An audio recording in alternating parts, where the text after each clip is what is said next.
Hello ladies and ladies, and welcome back to another Minecraft modding tutorial for Forge 1.20. And in this tutorial we are going to be covering how we can add a screen to our block. So in the previous tutorial we talked about how we can sync our server-side data to the client, and we're going to be making use of that in this tutorial. So as you can see in here, we have these tick variables up here. So we have ticks and seconds existed, and I'm simply just incrementing seconds existed every 20 ticks, so every second, and causing a block update. And we just save that, we load it, and we have the general syncing stuff so that we can sync it on block update and on chunk load. So fairly basic stuff that we've all covered in previous tutorials. This actually here should just be block.update all though, so that's just minor thing. There we go. Now what we want to do is come into our block class, and we want to use our use method. So as usual we just do the basic stuff, but this time we want to check that we are on the client side, and if we're not on the client side we just return success, so we ignore what happened. Now the important thing to note about this tutorial specifically is I'm not going to be covering screens that contain GUI slots,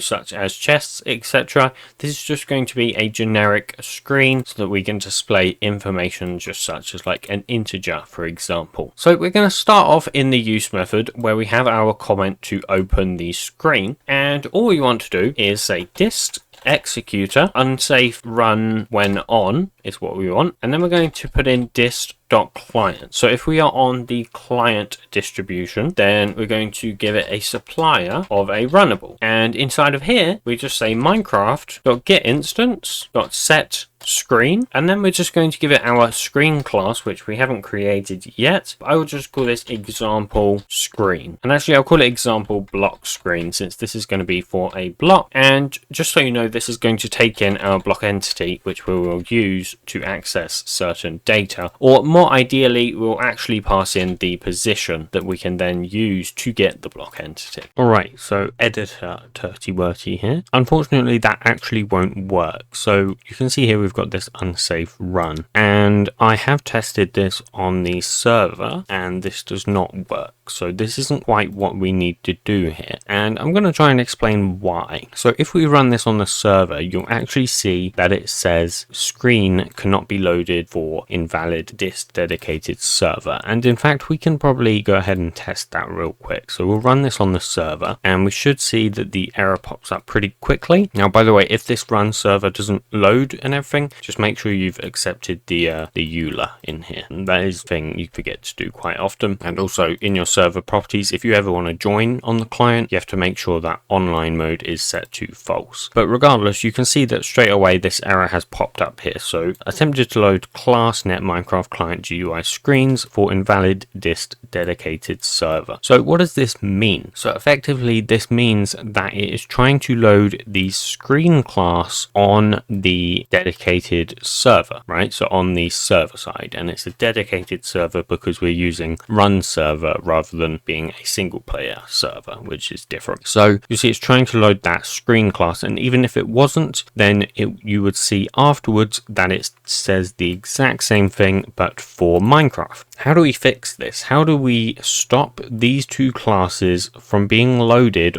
on the dedicated server? Now, for some reason when I recorded this, I thought that using dist executor.unsafe run when on would work. I don't know why I thought that. I kind of also knew it wouldn't, so I don't really know why I did it that way. What we actually want to do is create a new class in our client package, and I'll just call this something like client hooks is generally what I like to call this class. And effectively this will do the exact same thing, right? So it will still call this piece of code right here. So we'll create the method real quick. So we'll do public static void, and we'll just call this open example block screen, and we need this to take in the block position so that we can still pass that to our screen. And all we do is paste that in here, and we can just call this inside of here. So we can do client hooks open screen and pass in that position, and effectively that is it. That's actually all we need to do. So if we now run the server again, we should hopefully see that that works and that the server should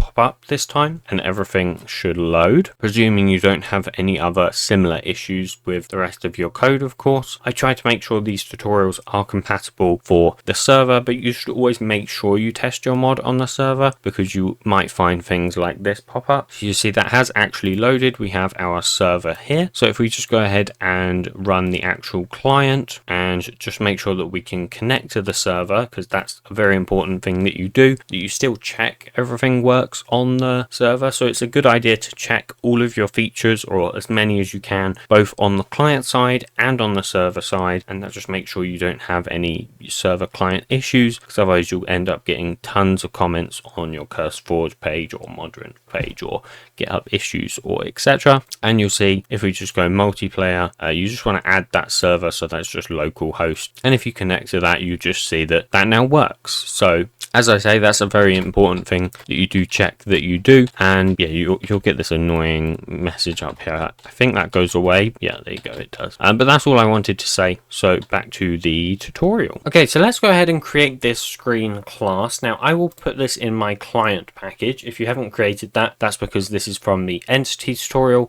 So you'll just need a client package inside of your main package. And inside of here, I'm going to create another package for screen. And then inside of there, I'm going to create a new class, and that'll be an example block screen. Now all this class needs to do is extend screen, and that will want the constructor, which you'll see here will be protected by default, so we need to make that public. And then it also takes in a component which is used for the title of this screen. Now I will take this out as an argument for the constructor, and I will instead just pass in the component straight into here. However, I don't want to create a component every single time I create the screen, because it's always going to be the same component.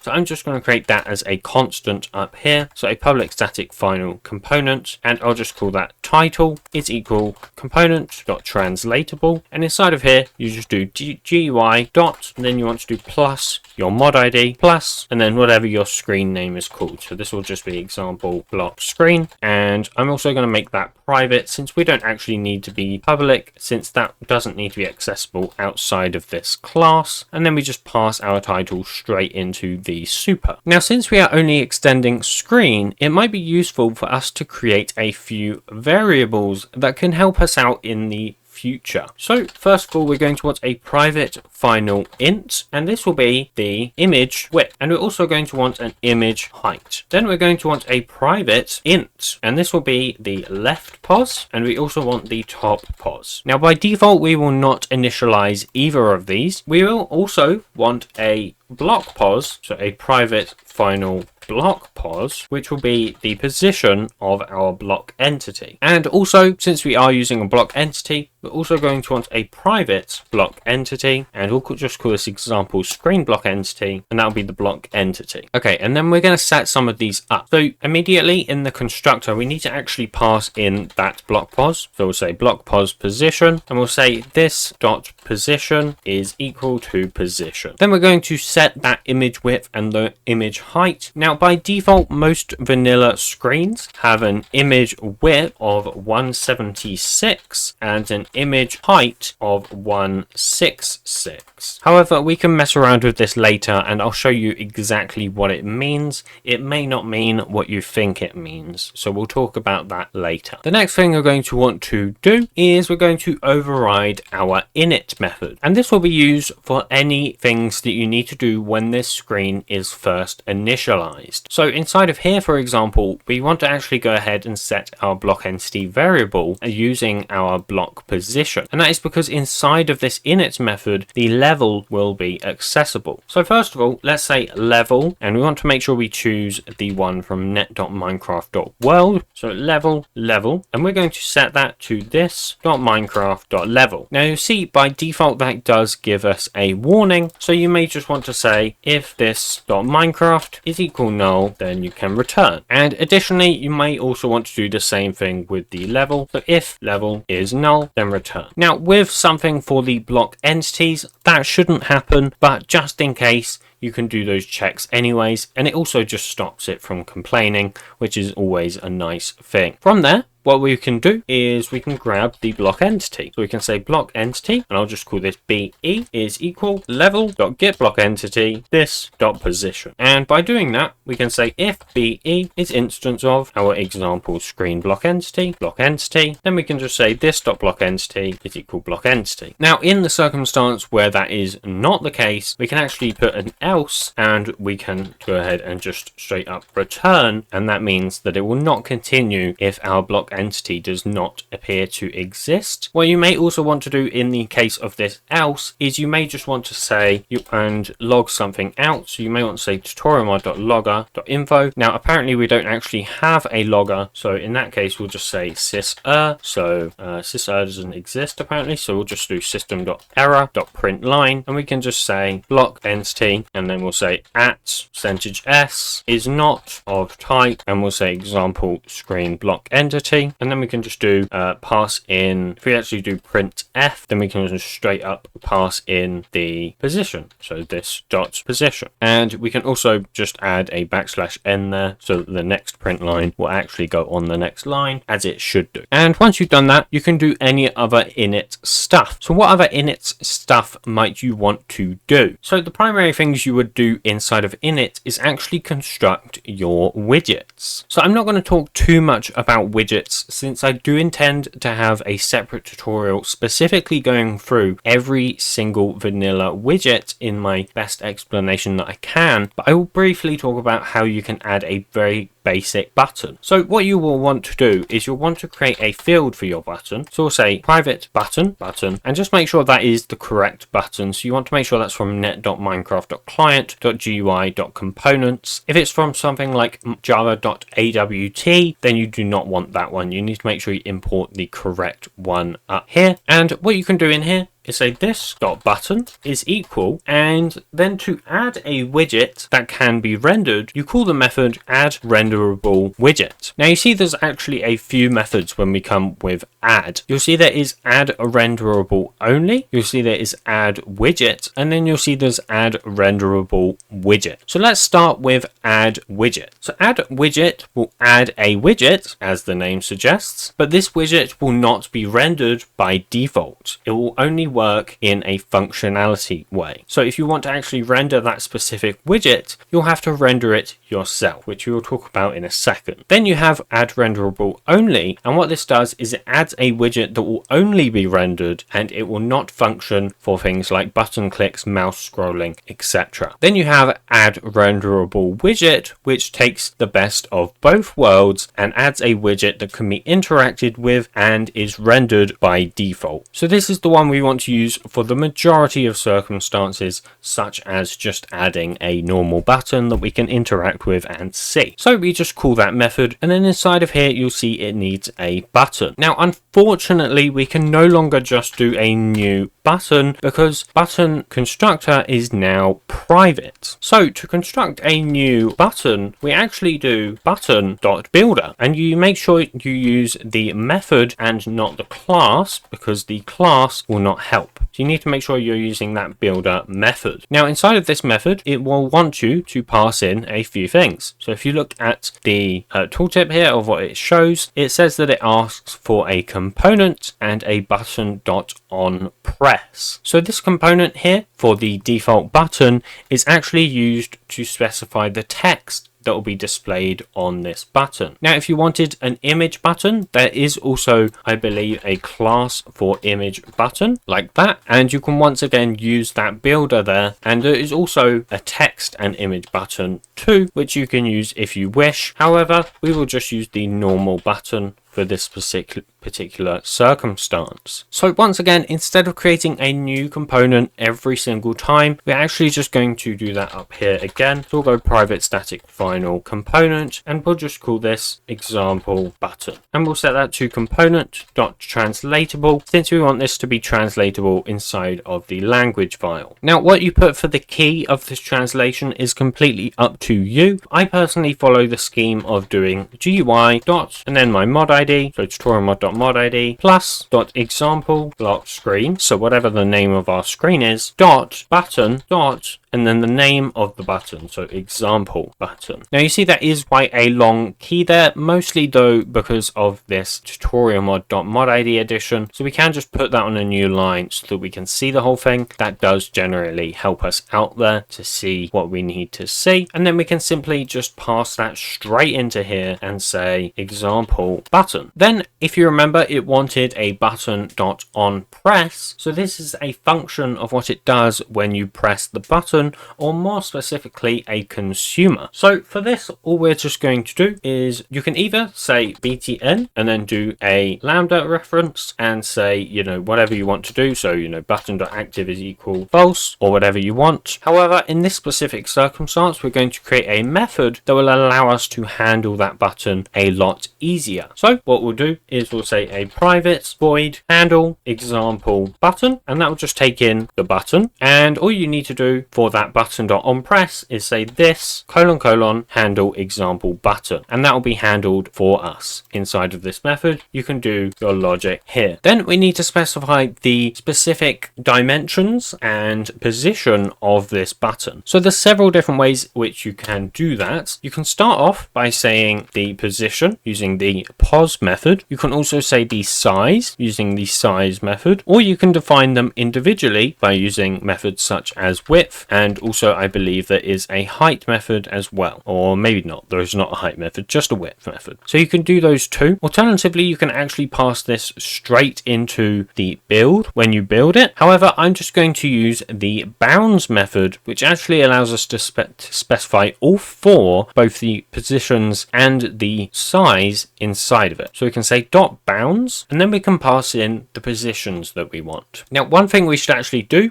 before we continue is go ahead and set this left pos and this top pos variables that we have in here. So what are these variables used for? Well, these variables will be used to define the leftmost position of our rendered GUI and the topmost position of our rendered GUI relative to the size of the screen. And that just helps us to position things such as buttons, but also stuff like rendering the actual GUI background itself. So inside of our init method, we can come into the top just below the super.init and just say this dot left pos is equal, and then in brackets you want to say this dot width negative this dot image width divided by 2, and that will put that in the center on the horizontal axis. And then we can do the exact same for the top pos, but all we need to change the width to the height and the image width to the image height. Once again, divide those by 2. And with those in place, on our bounds method here, all we need to do is say our position, so wherever we want the button. Now I'm just going to say this dot left pos plus, and I'll start with saying +8 on both the top and the left, so that is the X position, this is the Y position. Then we have the width and the height. I'll just say 20 by 20 for now, but you can always change this kind of thing later. Then finally we can just build our button so that it gives us the actual button object that we can use for this variable here. Now obviously you can create your own button classes if you want. However, I'm just going to be keeping it with this normal button class for this tutorial, and in a future tutorial we'll talk about going a little bit more complex by creating our own classes for specific widgets and so on. And you can do the same for anything else. So you can do the same for something such as edit boxes. You've got edit box. You've also in Forge got a scroll panel, and there's a bunch of other widgets that you can use as well. Once again, I'll talk about those in a future tutorial. Moving on, we actually want to go ahead and make sure we render our screen here. So what we're going to do is we're going to override the render method, and you see there's a few different things as parameters here. So you first have the GUI graphics, then you have 2 integers and a float. So this GUI graphics variable here, this object, is used to actually draw any specific graphics you want onto the GUI. This includes things such as textures and also text as well. So we can just rename this to graphic. X. Then for this first integer here, this is the position of the mouse X. So generally I would just put mouse X. And this second integer you can probably guess is the mouse Y. Then this float here is the partial ticks. So basically this is the float of the difference between the previous tick and the next tick, so we know exactly where we are in render frames, and that is useful for things such as if we're trying to calculate a frame rate for animations or something like that. In here you'll see we have our super.render method, and you need to make sure you keep this in here, because if you go into that method you can see this is actually what renders our renderable widgets. So generally we like to keep this render method in the super. Now when it comes to rendering, the order of what you render is actually very important, as if you render something after something else, that means it will show on top of that thing. So we don't want to render much after rendering the widgets, because that means they would be on top of the widgets. So when we're rendering the background, we want to do that before the super.render. Now the first thing you generally will do in a render method is call the method render background and pass in the graphics. Now what this does is this renders the slight darkening that you see when you open a GUI. You'll see that better when we go into the game. I'll show you exactly what I mean, but just note you will generally want this for any GUIs that are inside of the game. You wouldn't want this for something that is maybe in a menu. In a menu you might use something more like render dirt background, which would render that classic dirt background that you see in, for example, the title screens. But we just want our normal render background method, since this is going to be inside of the game. Then we want to actually draw our texture. So let's define a resource location which will mark where our texture is going to be located. Now once again, this is going to be a private static final, and it will be a resource location which we will call texture. Alternatively, you can call it something like background location, but generally I find that just calling it texture is the easier way to go when you only have a singular texture that you want to draw. And we just set this variable to a new resource location that needs to take in first our mod ID. This just means that it will be located inside of source main resources assets and then our mod ID, instead of by default being located in assets.minecraft. So we can pass the second parameter as the actual path. So we want this inside of textures and then inside of GUI, and then we can give it the name of our texture. In this case, I'll just say example block screen, and we just need to define as well that this is a PNG.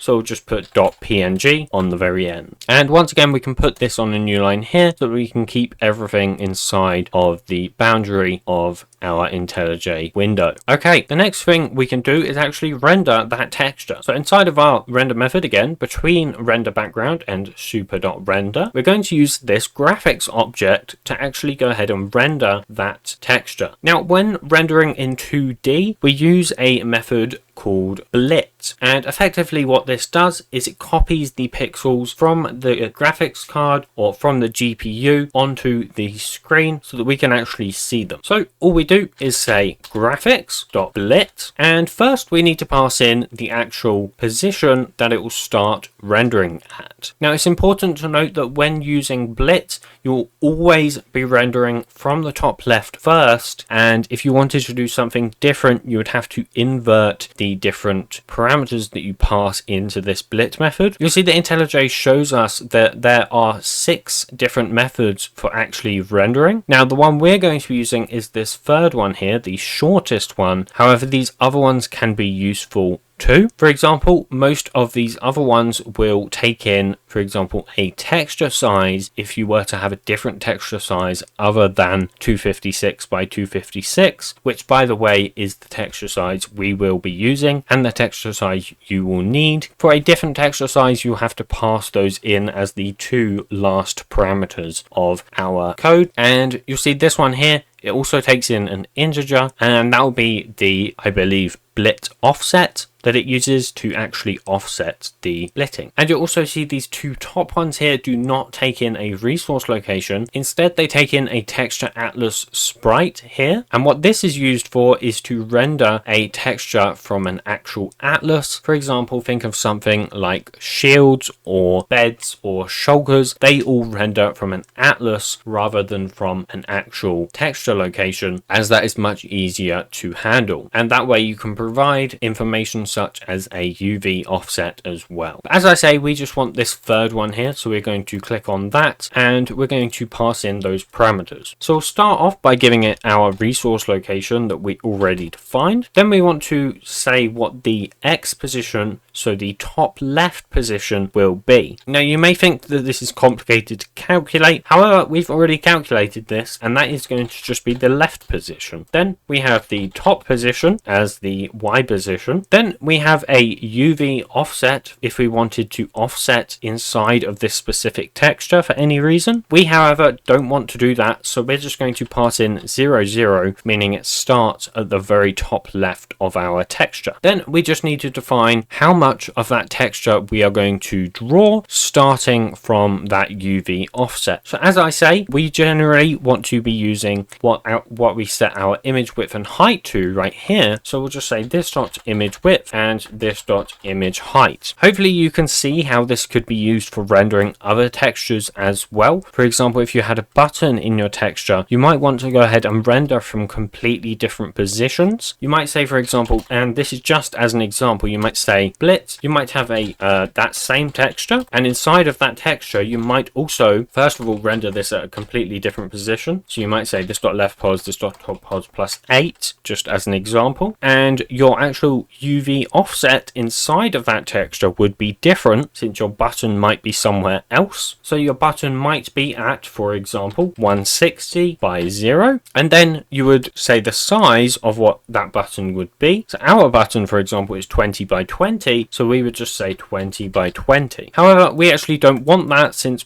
as I mentioned earlier, since we're adding a renderable widget, this is already rendered all for us and we don't need to worry about this splitting here. One thing with our button which I actually forgot to mention, which we might want to do, is add a tooltip, and we can just do that by specifying tooltip, and then we can just say tooltip.create and pass in that same title component here, so example button, and that just creates a tooltip for when we hover over that button. Finally, we might want to go ahead and render the actual title of our GUI which we created up here, and we just might want to render that at the top left. Now I'm just going to move this button a little bit down, so I'm just going to move this to maybe top pos plus 20, and then inside of our render method, and we're going to use after the super.render so that we can render the text, we're going to say graphics.draw string. You'll see this immediately does need a font, and luckily we can get that super easy from this.minecraft.font. Alternatively, you'll see there is actually a variable inside of this class called font, and we can just use this.font to access that. Then we can specify the actual string of text that we want to render, or alternatively a component which we're going to be using. So you could say like hello as a string, or you could use a component like we're going to use and do title. Then we specify the X position and the Y position. So I'm just going to say this dot left pos plus 8 and this dot top pos plus 8, and that just puts it at the top left. Then finally you'll see there is another integer that we can pass in, and that is for the color of the text. So most GUIs for Minecraft use the color 0x 40 40 40, and that is a sort of dark grey color that was used for most titles inside of Minecraft. Now if we kept it like this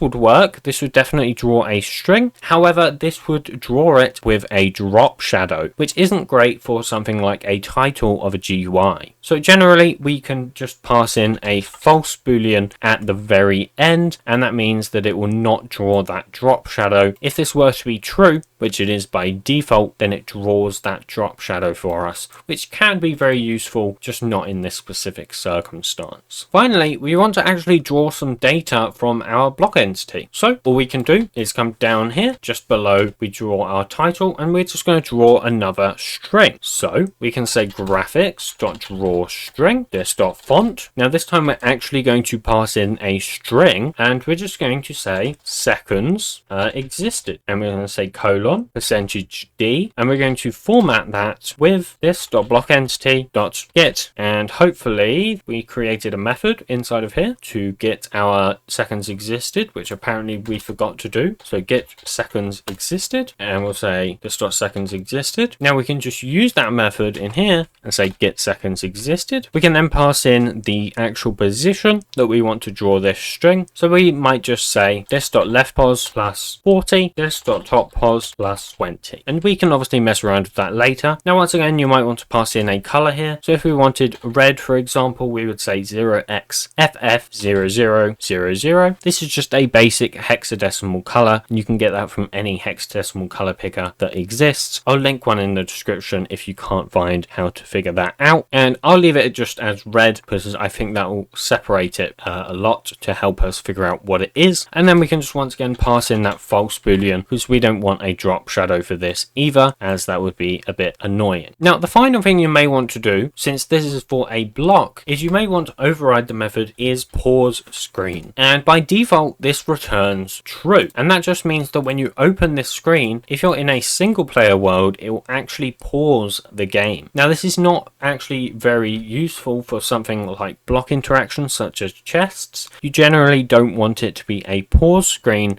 Instead, pause screens are only useful for something like a menu, but we don't want that kind of thing, so we're actually just going to return false. And obviously you can do any logic for this button you want. I'm not going to worry about doing any logic for that. I'm just going to have the button actually exist, and that'll be good enough for me. Once you've done that, you can just go ahead back into your block class, make sure you obviously implement that in there. We actually don't need that variable there, and that should be pretty much it. Obviously you can mess around with your screen way more than that, add a bunch of different widgets and all that you need. And what we'll do is we'll go ahead, run the game, and hopefully we can see this actually working with our screen in place and all good and dandy. Alright, so the game has just loaded. However, we actually have a few issues which we need to fix. First of all, and most noticeable, you'll see in the console it has a file not found for our screen texture. That's because I forgot to make that, and we'll do that in a second, but there are some other issues too. So let's just place it down and let's open the GUI, and you'll see a few things immediately. So first of all, you'll see that the screen behind it has gone a little bit darker, and that is the result of the calling render background inside of our render method. You'll see that if we comment that method out and hot swap, you see it goes all bright in there, and that's obviously not ideal, so we can put that back in and you see it goes dark again. The other thing to notice is that it is actually in the center of our screen. Now if we just put, for example, 0 0 for the top and left, you see that it actually goes to 0 0 of the actual window, whereas obviously we wouldn't want that. That's not very helpful. And likewise with the image width and height, if we modified that here to say something different, so maybe we said the width is 40 and the height is 90, and if you hot swap that in, you'll see that it's now 40 by 90 instead of 176 by 166. So hopefully you can now understand what those specific values represent, and we'll talk about these zeros in a second, but we're going to need the texture to be visible to be able to show that. Now the super.render, you can see that works fine because you've got your button being rendered here and you've got the tooltip there as well. Obviously there's no language value for those, so we'll need to go ahead and do that in a second. But you'll also see that our title is drawn up here at the very top. Once again, that hasn't got a language translation, so we'll need to fix that too. And you'll also see that our seconds existed is actually working perfectly fine. It's quite hard to read on this black and pink background, so once again we'll fix that in a second too. Okay, first of all, let's go ahead and fix the language stuff. So I'm just going to move this over to my other monitor so I can easily go ahead and put the correct values in here. So I'm first going to say GUI.tutorialMod.example block screen, and I'll just call this example block screen. And if I go ahead and come up to the build menu up here and build that, and then I go back into the game, you see that's still building. That'll take a hot minute to do that. So that has successfully built, and if we press F3 and T, that will reload all of the assets. And if you come back into here, you can see that now says example block screen. Okay, so let's do the button as well. So we're going to basically want the exact same thing. So I'll copy paste it, and this time I'll say dot button dot example underscore button, and I'm just going to call this example button. And I'm also going to do the tooltip whilst I'm at it. So I'm just going to copy that, paste it in, and that's actually going to be the exact same thing for the tooltip, so we don't need to do that for the tooltip. And once again, if we go ahead and build that and then come back into the game, and once again F3 and T and open it up, you see that our button is there. Now by default, if the text is too long, Minecraft will actually scroll that text along, as you can see it's doing there. But maybe we don't want that and we want to go ahead and actually resize that button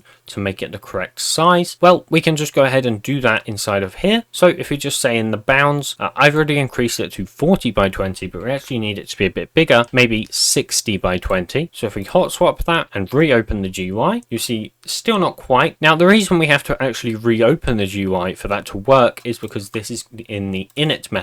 And this init method is only called when you open the GUI, but it's actually called another time too, and I'll show you that in a second. So we'll update this to 80, we'll hot swap that. Now you see that hasn't changed, but it's also, that init method is also called when we resize the GUI. You see that is actually now the correct size. So only on resizing and reopening is that init method called. Now you'll notice our text is not quite in the right place either, so let's go ahead and try and put that maybe below our button here. So all we can do is say left pos, let's put it back to 8, and for the top pos we're going to want something like 8 plus 20, so 28, and maybe give it a little bit of a gap as well, so maybe 20, maybe 32. And if we hot swap that, you see that instantly changes because that's inside of the render method. So this is being called every single frame. Now 32 wasn't quite right, so once again we can adjust it and we can say maybe 38. See if that's in the correct place. Still not quite right, so let's move it down further. Let's see, the position for this is top pos plus 20, height of 20, so that's 40, so it's going to be at least 40. Let's say 48, and you see that's maybe too far down, so you can adjust it again, go 44, and you'll see that's maybe pretty much exactly where we want it to be. Now let's go ahead and fix this texture. So what you'll want to do is you want to open your photo editor of choice. Now I like to just use paint.net, and you'll want to grab a GUI texture from the Minecraft assets. Now I already have a texture ready that I've already used. I'm just going to go ahead and open that, and this is for a texture I've made for my recent streams, and this is just a very basic 176 by 166 completely plain GUI. And you'll see where that value comes into place, because this GUI here is actually 176 by 166 on the actual part that we want to draw. The actual texture itself is 256 by 256, and that always needs to be that size, but the part that we want to draw is this 176 by 166 square up here in the top left. So I'm going to go ahead and move that into correct place. So I'm just going to find my mod folder and put it in there. So once you've found your mod folder, inside of textures we're going to want a new folder which will be for the GUI, and inside of here you can just give it whatever name you supplied inside of IntelliJ. So if you come in here at the top in our resource location, we said it was in textures GUI, and it is the example block screen.png. So we just need to make sure that's exactly what we call it, example block screen.png. Give that a save, press OK, then you can close your photo editor of choice. If you come back into IntelliJ, try and find that texture, just make sure it's there.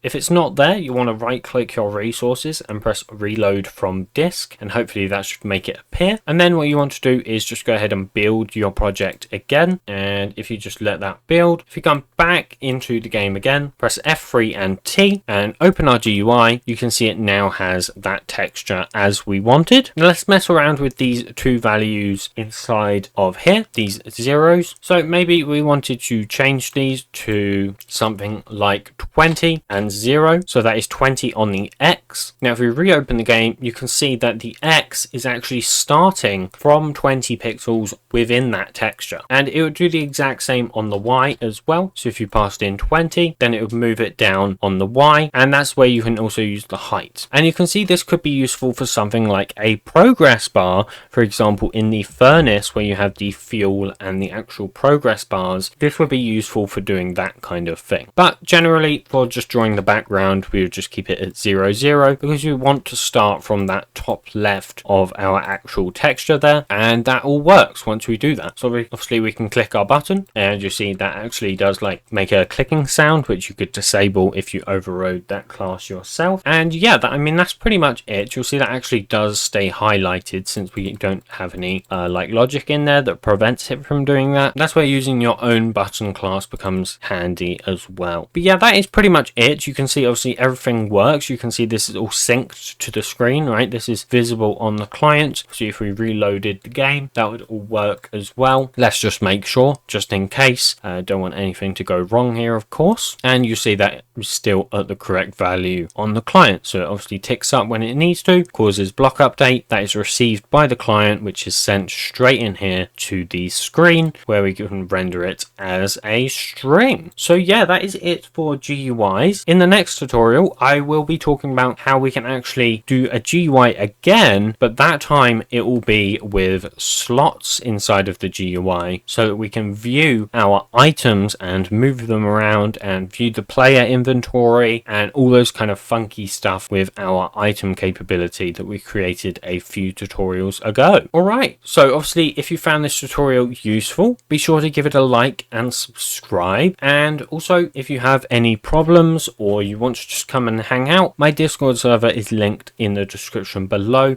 so you can just join that and hang out and get help with problems and test out TurtyBot and all those kind of fun things inside of there. Additionally, my Patreon is linked in the description, so if you want to help support me, that would be a fantastic way to help out with that, just for a few dollars a month. Obviously if you don't have the money to do that or don't want to, then that's completely fine too. It helps to just like and subscribe, that's fine as well. Also, another thing is I do now do Fiverr commissions. If you are interested in commissioning me to make a mod for you or update your mod or port a mod, etc., I do now do commissions down there. So if you want to come and check that out, that's up to you as well. That would be very great. And yeah, I'll see you in the next tutorial. Goodbye.